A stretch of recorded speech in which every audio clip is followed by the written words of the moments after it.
अस्सलाम वालेकुम दोस्तों, मेरे चैनल में आपको खुशामदीद। दोस्तों, आजकल आपने खबर देख ली होगी, ख़ास तौर पे जो अलादीन पार्क के मामले में अभी आपने देखा होगा, के अलावा जो नस्ला टावर के मुतालिक जो आपने खबरें देखी होंगी, और ख़ास तौर पे एक और भी मामला जो भी है स्पोर्ट्स कॉम्प्लेक्स के साथ जो अभी एक जगहों को तोड़ा गया है, उसके हवाले से काफ़ी ज़्यादा लोगों में एक बेचैनी भी पाई जाती है कि अब प्रॉपर्टी कैसे देखी जाए, क्या चीज़ देख के प्रॉपर्टी या किसी जगह का प्लॉट बुकिंग या अपार्टमेंट खरीद रहे हैं तो वहाँ पे क्या चीज़ देख के ली जाए। क्योंकि बाजार अगर आप वेरिफिकेशन करवाने जाते हैं, वहाँ पे वेरीफाई कर देते हैं, केटीए वाले वेरीफाई कर देते हैं और आवाम वेरीफाई समझ के ले लेते हैं और फिर बाद में बेचारे परेशान होते हैं। इसका जो हल है वो क्या है? सबसे पहले तो आपसे दरख्वास्त है कि वीडियो शुरू करने से कबल आप मेरे चैनल को ज़रूर सब्सक्राइब करिए ताकि आने वाली वीडियो से आप मुस्तफ़िद होते रहिए। दोस्तों, सबसे पहले तो हमें भी कुछ अपनी ज़िम्मेदारी अदा करनी चाहिए। कोई भी चीज़ अगर ले रहे हो, कोई भी चीज़ें लेने से पहले उसका SBC, NOC, साइट प्लान, जो भी NOC के मुताबिक जो भी इसकी चीज़ें बताई गई हैं उसके हिसाब से हमें ज़रूर चेकिंग करनी चाहिए कि आया जो भी बिल्डर काम कर रहा है वो उस हिसाब से काम कर रहा है या नहीं कर रहा है। क्योंकि बहुत सारे ऐसे बिल्डर्स हैं जो कि NOC में जो एरिया लोकेटेड है वो उससे ज़्यादा बढ़ के वो प्लॉटिंग भी करते हैं, बंगले बना बना कर भी बेचते हैं। और अगर मैं अभी इस वीडियो में यहाँ नाम ले लेता हूँ तो शायद कहीं वो मुश्किल में ना पड़ जाएँ, क्योंकि बेचारे आम लोग बेचारे ख्वार हो जाएंगे इसमें। तो मैं वो चीज़ मैं पब्लिक में ज़्यादा डिस्कस नहीं करना चाह रहा, क्योंकि इस तरह के हर बिल्डर का ये काम रहा है कि वो एक चीज़ दिखाते हैं। मिसाल के तौर पे वो 25 एकड़ की ज़मीन है, और 25 एकड़ की ज़मीन के बाद उन्होंने 50 एकड़ पे पूरी उन्होंने प्लॉटिंग कर दी, घर बना बना कर लोगों को बेंगलोज बना बना के फ़रोख्त कर दिए।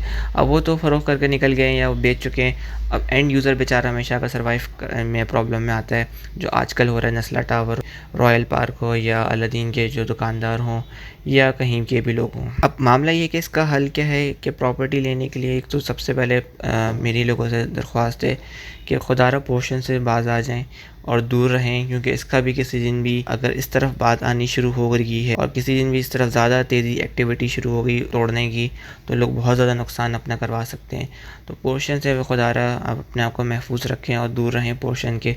सब लीज़ के चक्करों में नहीं पड़े, आपके सब लीज़ लेकर हम आराम से रह लेंगे, कोई मसला नहीं।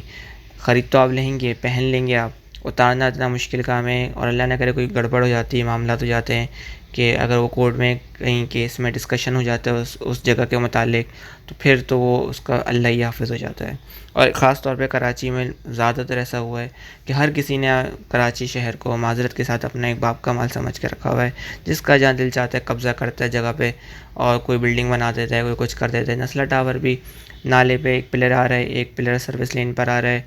अलादीन पार्क का यही मामला है। सफारी पार्क वालों से 25 साल के लिए मामला था, पूरा शॉपिंग कमर्शियल प्लाज़ा बना दिया, शॉपिंग मॉल बना दिया और वो कोई पूछने वाला नहीं था। अब जब पूछ रहे हैं तो ज़ाहिर सी बात है कुछ लोगों को तो पता भी नहीं था कि पीछे इतनी बड़ी यहाँ पे मामला चल रहे थे, जो पीछे हो सकता है दुकानदारों ने बेच के अगले दुकानदार जो थे वो तो बेचारे कहीं के नहीं रहे। तो ख़ास तौर पे जो डेवलपर है उसको तो ज़रूर पकड़ लेना चाहिए, उसको छोड़े बगैर, उससे पैसे निकलवाए बगैर तो उसको जाने नहीं देना चाहिए। अच्छा, अब रही बात कि कराची में फिर कहाँ पे इन्वेस्टमेंट की जाए, क्योंकि मैं इवन बहरिया की बात करूँ, मशहूर नाम है इसलिए मैं बात कर रहा हूँ। बहरिया में सुप्रीम कोर्ट का केस का रिज़ल्ट आया हुआ है, जजमेंट आया। वो जजमेंट किसके पास है मैं अभी तक तलाश कर रहा हूँ कि वो जजमेंट है क्या एग्जैक्टली। शॉर्ट पहले तो वो एक आई थी जजमेंट, उसके बाद डिटेल्ड जजमेंट है जिसमें 480 अरब रुपये की बात की गई है कि वो दे के अपनी जो भी लैंड है, कितने हज़ार एकड़ वो जो लैंड है उसको दे के, अब वो उनके पास 17,000 एकड़, 16,000 एकड़, कोई कह रहा है 24,000 एकड़।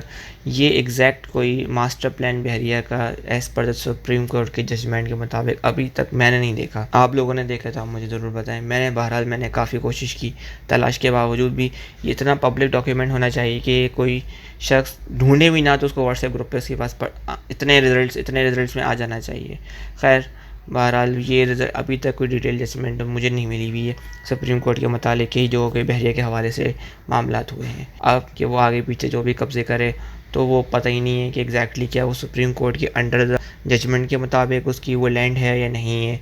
वो अभी तक कन्फ्यूजन वाले मामलात हैं, उसमें कोई क्लियरिटी अभी तक नहीं है कि एग्जैक्टली लैंड है क्या, बहरिया का एग्जैक्ट मास्टर प्लान है क्या जिसको वो आगे नहीं एक्सीड कर सकते, ये किसी को भी नहीं पता। दूसरी खबर ये उड़ाई हुई है अभी तक लीज़ मिलेगी। जजमेंट आए हुए 1.5 साल से 2 साल का अर्सा हो रहा है, अभी तक लीज़ हो गया था पता नहीं है। लीज़ मिलेगी, बस एक ख़बर एक चल गई है भी लीज़ मिलेगी। बहरिया के मुतालिक मैं आपको बात बता रहा हूँ। तो इतनी ज़्यादा एम्बिग्विटी, इतनी ज़्यादा कन्फ्यूजन इतने बड़े जजमेंट के बाद भी अगर है, तो अब आवाम क्या चीज़ ख़रीदे क्या नहीं ख़रीदे, बड़ा क्वेश्चन मार्क है। अच्छा, सबसे पहले तो हमेशा मैं इस बात पे मेरा एम्फसाइज़ रहा है, हालाँकि ये ऑप्शन बहुत स्लो ऑप्शन है इन टर्म्स ऑफ डेवलपमेंट, लेकिन बहरहाल ये सबसे ज़्यादा फ़ीज़िबल और सेफेस्ट ऑप्शन है। इवन डीएचए सिटी का भी आप देखें तो उसका भी कोई मास्टर प्लान नहीं है। डीएचए सिटी जो बना हुआ है आगे सुपर हाईवे पे, इसका भी कोई मास्टर प्लान नहीं है कि इनकी एग्जैक्ट लैंड है कितनी। तो अब जो सबसे ज़्यादा तो मैं समझता हूँ कि फ़ीज़िबल और एक सेफेस्ट ऑप्शन जो होना चाहिए कराची के लोग जहाँ पे इन्वेस्ट कर सकते हैं या अपने घर बनाने का ख्वाब देख सकते हैं, वो मेरे ख्याल से जो किसी भी इदारे की, भले वो केडी की हो, एलडीए की हो या एमडी की हो, उनकी बैलेटेड रेजिडेंशियल प्लॉट्स या कमर्शियल जो भी हैं इनके, वो अगर आप लेते हैं तो वो सेफेस्ट कराची में मैं समझता हूँ कि है बहरहाल। क्योंकि प्राइवेट बिल्डर्स का पता नहीं कि वो एग्जैक्ट लैंड वो उस एनओसी वाली लैंड में आपको दे रहे नहीं दे रहे। ये आप उससे बिल्कुल रिसर्च करें, अपनी डिटेल्स निकालें तो फिर शायद आपको कुछ पता चल जाए। लेकिन हर आदमी इस तरह से नहीं डिटेल जाकर निकाल सकता कि एग्जैक्टली जो एनओसी में जगह दी हुई है क्या उसको वही जगह मिल रही है नहीं मिल रही है, क्योंकि वहाँ पर खड़ा होना बड़ा मुश्किल काम है कि एग्जैक्टली वो जगह मिलना। तो इसलिए मैं आपसे ये कह रहा हूँ कि आपको कोई भी इदारा हो, भले केडी डेवलपमेंट हो, कराची डेवलपमेंट हो, मली डेवलपमेंट हो या एलडी हो, इनकी जो बैलेटेड लैंड्स है, जैसे केडी में आपके पास गुलशन इकबाल है, गुलिस्तान जौहर है, फेडरल भी एरिया है आपके पास, नॉर्थ कराची है, बफर जोन है, नाजमाबाद है, बहादराबाद पीसीएचएस है आपके पास, क्लिफ्टन है, ये सारे ओल्ड कराची जो भी हैं सारे बैलेटेड रेजिडेंशियल एरियाज़ या कमर्शियल एरियाज़ हैं। इसको कभी भी सुप्रीम कोर्ट नहीं कह सकती क्योंकि ख़ुद कराची डेवलपमेंट ने ये बैलेट किया और अंदाज़ी में लोगों को दिया, ज़मीन दी लोगों ने, उसकी बाकायदा इंस्टॉलमेंट्स पे आउट करी, फिर केडी ने इसको ट्रांसफ़र किया, केडी ही ने इसको लीज़ दी 99 साल की। इसी तरह एमडीए भी है, तेसर टाउन के मुतालिक, या एमडी स्कीम 1 है जो नेशनल हाईवे पर है, उसका भी एग्जैक्टली यही प्रोसेस है कि लोगों ने इंस्टॉलमेंट्स पे आउट किए हैं, फिर अलॉटमेंट मिला है, फिर वो ट्रांसफ़र जिन्होंने अपने नाम पर बेचना चाह रहे हैं वो बेची भी हैं। ट्रांसफ़र के बाद फिर उनको नेक्स्ट प्रोसेस है पोजीशन के बाद फिर वो लीज़ के लिए भी 99 ईयर्स की अप्लाई करेंगे। इसी तरह हॉक्स बे स्कीम 42 है जो कि एलडी के अंदर आता है, उसमें भी एग्जैक्टली यही प्रोसेस है। तो बैलेटेड ज़मीन जो रेजिडेंशियल या कमर्शियल प्लॉट हो उसको सुप्रीम कोर्ट या कोई भी कोर्ट उसको चैलेंज आउट वहाँ पे नहीं हो सकती हैं चीज़ें, क्योंकि वो बाकायदा एक लीगल प्रोसेस के थ्रू चीज़ गई है। लीगल इसका पूरा एक मास्टर प्लान है। भले आप हॉक्स बे को उठाकर देखें, एमडी स्कीम 1 को उठाकर देखें, तेसर टाउन को उठाकर देखें, सबके प्रॉपर मास्टर प्लान बने हुए हैं। हर जगह आपको इजीली अवेलेबल है। आप गूगल में सर्च करें हॉक्स बे स्कीम 42 का मास्टर प्लान, एमडी स्कीम 1 का मास्टर प्लान, तेसर टाउन एमडी स्कीम 45 का मास्टर प्लान, सब आपको आराम से इजीली अवेलेबल है, क्योंकि ये पब्लिक डॉक्यूमेंट ही आवाम के पास होना चाहिए और ये मिलते भी हैं। लेकिन आप यहाँ पे बहरिया का ढूंढते हुए रहें, आपको कभी मास्टर प्लान नहीं मिलेगा। आए रोज़ नक्शे घूमते रहेंगे, चेंज होते रहेंगे। डीएचए का भी यही हाल है और भी प्राइवेट सोसाइटीज़ में भी ये मामला रहते हैं, हर वक्त नक्शे चेंज, मास्टर प्लान एक टिकता ही नहीं है। मास्टर प्लान जब मास्टर प्लान एक नहीं तो कैसे एक पब्लिक आकर इस पर इन्वेस्ट आउट कर ले। लेकिन खैर यहाँ पे मार्केटिंग जो टीवी पर दिखता है लोग वही ख़रीद लेते हैं। अनफॉर्चुनेटली यही मामला है। तो मेरा कहने का मकसद ये है कि बहरहाल ये ऑप्शन जो है भले ये स्कीम 42 हो हॉक्स बे, या ये एमडी स्कीम 1 हो, या ये आपके पास तेसर टाउन हो, ये बहुत स्लो ऑप्शंस हैं in terms of development wise, और इनको ऑलरेडी बहुत अच्छा टाइम हो चुका है। एमडी स्कीम 1 को तो 25-26 साल हो चुके हैं, तो अपनी मेच्योरिटी के टाइम पे आप आना शुरू हो चुके हैं। इसी तरह एमडी तेसर टाउन है, इसको भी 16 साल हो चुके हैं, अपनी मेच्योरिटी की तरफ आ रहे हैं। इसी तरह स्कीम 42 है, ये भी अब बहुत अच्छे मूवमेंट अब शो कर रहा है। तो वहाँ पे अगर आप इन्वेस्टमेंट भले करते हैं, अगर रिहाइश के अतबार से भी नहीं देखते, रिहाइश के अतबार से तो नोट आउट लोकेशन वाइज तो तेसर टाउन नंबर 1 पे मैं समझता हूँ है, लेकिन डेवलपमेंट सी स्लो है। ये बहरहाल with the passage of time 3-4 सालों में ये भी बहुत तेज़ होना है, क्योंकि वहाँ पे कंस्ट्रक्शन ऑलरेडी स्टार्ट हो गई है। और अगर इसी लोकेशन में अगर बहरिया या डीएचए खड़ा होता, आपकी सोच है कि यहाँ पे क्या रेट होने वाले थे। तो ये तो एक गनीमत है कि आवाम को अभी भी यहाँ पे फ़ेज़ 1 में 6 लाख रुपए का 120 गज़ का फुल पेड प्लॉट मिल रहा है जनरल लोकेशन, या फ़ेज़ 2 में 4.5 लाख रुपए का 120 गज़ मिल रहा है, और 2.25-3 लाख रुपए का 80 गज़ का प्लॉट फुल पेड मिल रहा है। तो ये गनीमत है फ़ेज़ 2 में।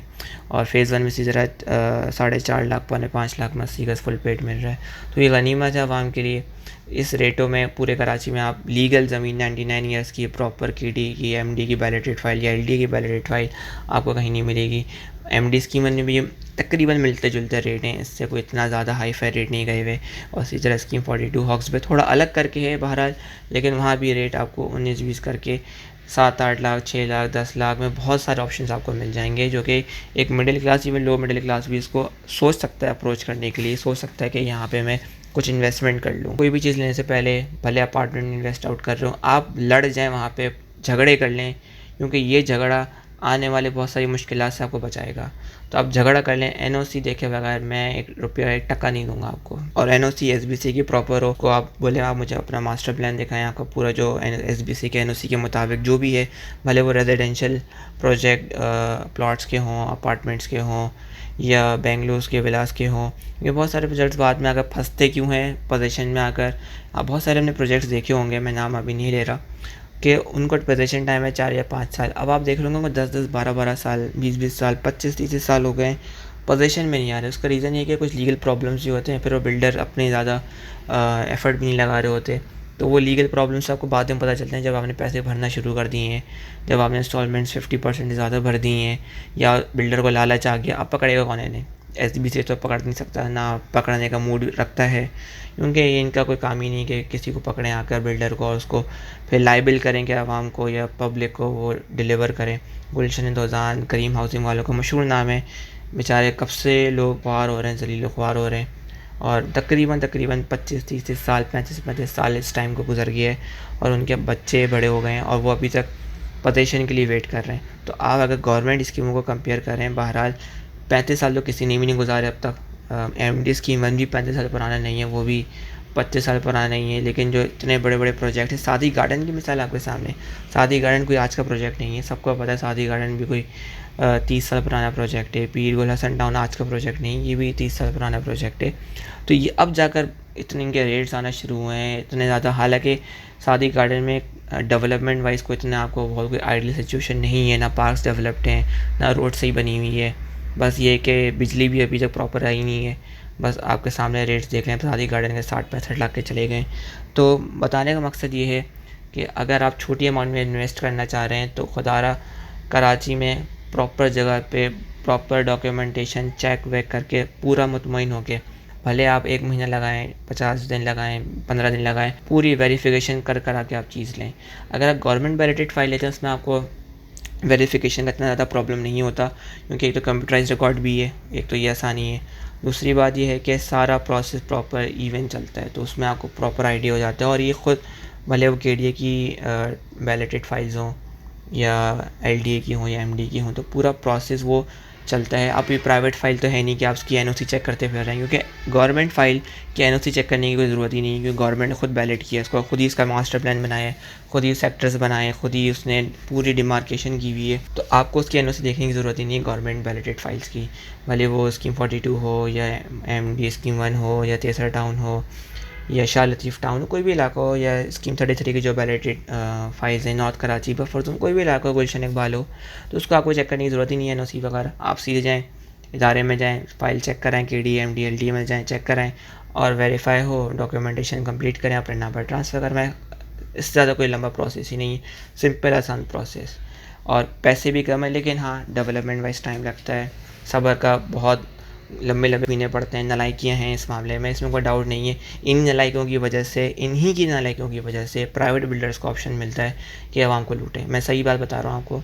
अगर केडी एमडी एलडी अपना काम मुकम्मल कर ले, टाइम पे ये पोजीशन वगैरह दे, तो कोई बेवकूफ़ है आकर के कि वो इस तरह की चीज़ों में आकर इन्वेस्ट करेगा और टाइम ज़ाया करेगा अपना। कुछ लोग हैं वो चाहते हैं कि वो सेंटर ऑफ सिटी से बाहर नहीं जाएँ और सस्ते ऑप्शन में चले जाते हैं, लेकिन उनको समझ नहीं आता वो सस्ता ऑप्शन कल को इनके लिए कितना ज़्यादा ख़तरनाक बन सकता है। तो खुदारा 5-10 लाख रुपए अगर आप सस्ती कोई चीज़ मिल रही, तो ये समझे नहीं कि बहुत हमने अच्छी डील ले ली है, इसमें कोई ना कोई ज़रूर गड़बड़ हो सकती है। मार्केट रेट से कोई बंदा अगर चीज़ सस्ती मिल रही है, भले अपार्टमेंट हो, भले कोई प्रॉपर्टी लैंड कुछ भी मिले, घर बंगला मिले, तो आप अलर्ट हो जाएँ, क्योंकि कोई इतना अच्छा नहीं है मार्केट में, कि आपको कोई भी चीज़ 1 रुपये सस्ता दे दे। वो आपको 2 रुपये महंगी ज़रूर देगा। भले आप 2 रुपये 1 रुपये चीज़ महंगी ले लें, लेकिन अपनी डॉक्यूमेंटेशन तसल्ली के साथ लें। भले वो प्राइवेट सोसाइटी में तो ख़ास तौर पे आप 3-4 बार ही करें प्रोसेस। गवर्नमेंट फाइल्स में फिर भी इतना ज़्यादा मसले मसाइल नहीं होते, वो एक बार वेरिफिकेशन प्रोसेस होकर निकल जाती है, क्योंकि इसमें आपको एनओसी वगैरह नहीं देखनी है। एनओसी के चक्कर में ही आप फंसे रहते हैं प्राइवेट सोसाइटीज़ में कि एनओसी फ़ेज़ 1 फ़ेज़ 2 की है तो फ़ेज़ 3 की है या नहीं है। फ़ेज़ 1 तो अभी इन्होंने इतना सा कर दिया था, जो अभी नया फ़ेज़ 1 आगे बढ़ा है उसकी एनओसी कहाँ है, वो सब बहुत से लोगों को पता भी नहीं होता। बेचारे ले लेते हैं, बाद में पता चलता है कि हमारा तो जो बेंगलुरु है या प्लॉट है वो तो एनओसी के हिस्से में ही नहीं आता।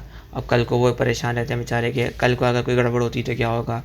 तो ये मामलात में से बेहतर है कि मैं समझता हूँ कि गवर्नमेंट स्कीम्स में अप्लाई करें, गवर्नमेंट पे आप ट्रस्ट करें। बहरहाल मैं एक मशवरा इन सूरत हाल में मुझे बेहतर यही ऑप्शन लगता है, क्योंकि आपकी इसमें इन्वेस्टमेंट सेफ़ है। किसी का आपने नहीं सुना होगा कि भाई उसका एमडी स्कीम 1 में या स्कीम 42 हॉक्स में पैसे डूब गए हों। स्लो बढ़ते हैं, और अभी जब मैच्योरिटी का टाइम होगा तो वहाँ भी बहुत तेज़ी से रेट बढ़ेंगे, और ये बहुत तेज़ी से बढ़ेंगे। आपको आइडिया हो जाएगा कि प्रॉपर कंपटीशन देकर ये शादी गार्डन वार्डन को भी सबको छोड़ के निकल जाएंगे आगे, जब इनका टाइम आएगा। अब इनका टाइम आना शुरू होगा विद इन 4-5 ईयर्स में, तो आप देखेंगे कि इन सबको पीछे छोड़ते हुए भी आगे निकलेंगे। तो बस ये है कि डेवलपमेंट वाइज हुकूमत बहुत स्लो है, बस ये मामला है। आपको इन्वेस्टमेंट करनी है, अगर अच्छा डेवलप हो जाता है विद इन 4-5 ईयर्स आप रिहाइश भी कर सकते हैं। तो वीडियो बनाने का मकसद यही है कि अपने पैसे की कदर करें। कोई चीज़ अगर 5-10 लाख सस्ती मिल रही है तो आप बहुत अलर्ट हो जाएं, बिल्कुल बाकायदा चेकिंग करें, प्राइवेट बिल्डर हो या कुछ भी हो। उसके बाद आप फाइल लें, या जो भी आपको घर लेने हैं या प्लॉट लेने हैं या मकान बनाने हैं आप करें। क्योंकि अगर कोई सस्ती चीज़ दे रहा है तो कोई अच्छा इतना नहीं है कि आपको सस्ती चीज़ दे, कल को फंसना आपने, अल्लाह ना करे टूटता है तो आपका नुकसान है। आज आपके सामने कराची में मुख्तलिफ़ मिसालें आपको नज़र आ रही हैं। कोई सोच सकता था कि नस्ला टावर के मुतालिक ये ऑर्डर आ जाएगा कि इसको गिरा दें। अलादीन के जो शॉपिंग मॉल, कोई सोच सकता था कि एकदम से ऑर्डर आएगा और ये सब डिमोलिश होना शुरू हो जाएगा? कोई भी नहीं सोच सकता। वहाँ पे जो बेचारे इन्वेस्ट करके बैठे हुए हैं उनको तो रातों रात खबर भी नहीं थी कि ये हो जाएगा हमारे साथ। तो बराए मेहरबानी सस्ता हो तो उसको आप बिल्कुल अलर्ट रहें, और फिर आप जाके उसको पूरी तहकीकात करें। अगर ज़रा सा भी दिल मुतमईन नहीं, आप चीज़ से पीछे हट जाएँ, मुस्तनद चीज़ लें, थोड़ी सी महंगी भी भले मिले तो आप उसको उसके ऊपर ही जाएंगे, क्योंकि वो चीज़ आपकी सेफ़ होगी और बेचने में भी आपको बहुत आसानी होगी, और अच्छे रिटर्न्स भी वही देगा आपको। और अगर आप इकोनॉमिकल ऑप्शंस में जाना चाहते हैं तो मैंने आपको 3 ऑप्शंस वैसे ही बता दिए हैं, एमडीए स्कीम 1, हॉक्स बे स्कीम 42 और तेसरा टाउन। तेसरा टाउन मुझे लोकेशन वाइज बहुत पसंद है। बाकी ये कि तीनों सोसाइटीज़ या तीनों टाउन्स जो हैं गवर्नमेंट वैलिडेटेड हैं, आप कहीं भी इन्वेस्ट करेंगे तो आपकी इन्वेस्टमेंट लीगैलिटी वाइज सेफ़ रहेगी। इवन के कब्ज़े के अतबार से भी बात करते हैं, कुछ सेक्टर में कब्ज़े होंगे भी तो वो भी इतने ट्रेडिंग में चलते हैं कि उसमें भी आपको कभी लॉस का फैक्टर नहीं है, वो भी मार्केट के साथ एप्रिशिएट करते रहते हैं, क्योंकि आने वाले दिनों में बहरहाल ये इनको खाली कराना ही होता है और खाली करवाते भी हैं। मेरी वीडियो यहीं तक ही है। अगर वीडियो को पसंद आई तो लाइक ज़रूर करें और अपने कमेंट्स ज़रूर आगाह करें। मिलते हैं अगली वीडियो में, तब तक के लिए अल्लाह हाफ़िज़, अस्सलाम वालेकुम।